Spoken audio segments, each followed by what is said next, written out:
An attempt to be a peacemaker following an altercation on board the MV Dream Chaser ended in tragedy. The vessel docked here just after 10:30 last night after a cruise, and 32-year-old Dave Archer was shot dead. He became the island's 27th murder victim. We listen now to this clip from police spokesman Sergeant Michael Black. Of Barbados, St. James. Circumstances reveal that the deceased is a private security guard on board the mentioned vessel. He and other security personnel had reason to intervene in a fight which occurred moments before the vessel had docked. Information is that the assailants exited the boat and returned with other persons. Security was alerted, struggle ensued, and which resulted in the security guard being shot. Police and ambulance were summoned to the scene, and the character was transported to the Elizabeth Hospital by police vehicle. He was pronounced dead after 3 years. When a nation team visited his home in Westbury, St. James, his mother Sonia Archer declined to speak on camera, but said the incident was crazy. No, persons of all ages have been coming by, calling. I mean, people are not holding back the emotions about him, to be honest. It's like, it's just heartwarming. I'm learning things that he done that that he did not shout about. And although I knew that he did stuff and that he was involved in things he's actually doing, he did even more than I knew, humbly so. It's just one of those senseless things. The impact of these violent crimes go beyond what is reported in the headlines. They touch some family and friends deeply and leave us with many unanswered questions.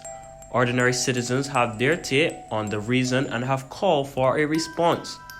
But I don't know where all this shooting and killing and violence for. These young people gotta stop it though. Life too precious to be shooting and killing one another over words and over women and all kind of thing. It gotta stop. Too much young people getting buried over just nonsense. It's not called for. There gotta be a better way to settle conflict or arguments or whatever with this gun violence and thing though. Well, a man can tell a man that's somebody that can make a man want to kill and take life. You get some boy life that you want to take some boy life though? This is foolishness! Taking a man's life! Taking a man's life! Got three, I got a big family, I cried like a baby, I'm a big man, 53 years old, I never got in my life yet! This got to stop! It must stop!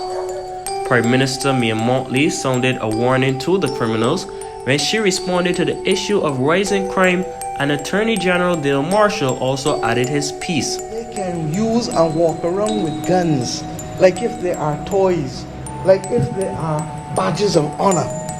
If people are so consumed and so much in love with guns, then they should ask me to ask the Minister of Foreign Affairs to find a warsome part of the world that we can allow them to go and be part of.